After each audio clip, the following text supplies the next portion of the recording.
नमस्कार मित्रों, ओम नमः शिवाय। देखिए, आज हम वास्तु के विषय पर चर्चा करेंगे।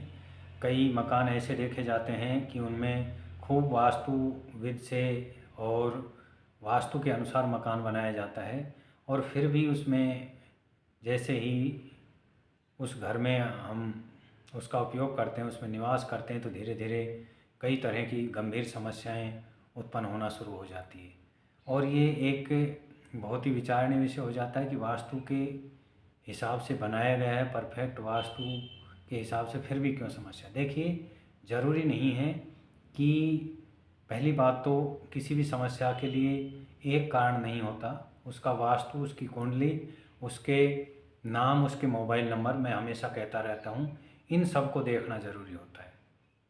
इसके साथ ही अगर वास्तु के हिसाब से मकान बनाया गया है और आपके प्लेनेट और जो कुंडली, आपके नाम, आपके मोबाइल नंबर सब बिल्कुल सही है, आपने कर लिया, फिर भी समस्या का समाधान नहीं मिल रहा है, इसका मतलब आप अपने भूमि की एनर्जी चेक कराइए। कई बार क्या होता है, वास्तु सम्मत मकान होते हुए भी जिस लैंड पे, जिस भूमि पे वो बना हुआ है, उसकी एनर्जी कम होती है या उसकी एनर्जी में नेगेटिविटी होती है, जिसके कारण नित्य नए जो समस्याएं सामने आती रहती है।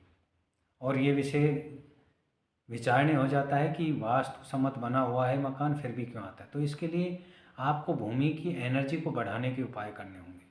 अगर आपने मकान बना लिया है और उसके पश्चात ये चीज़ें आ रही है, तो आपको क्या करना है, उसके जो चारों कोने हैं उन पे कॉपर के पिरामिड लगाने हैं। एक प्रॉपर प्रक्रिया के तहत चारों कोनों में कॉपर के पिरामिड लगाने हैं, और उसके साथ जो आवश्यक सामग्री है उसके साथ इसको करना है। पिरामिड के साथ आपको क्या लेना है, कपूर लेना है, जौ और गंगा जल और गौमूत्र और दूध, जो पानी है उसमें थोड़ा सा दूध मिक्स करके उन जो चारों कोनों में गड्ढे खोदे हैं उनमें इस सामग्री को डालना है। उसके ऊपर कॉपर के पिरामिड स्थापित करने हैं और फिर उस गड्ढे को क्या करना है, बंद कर देना है।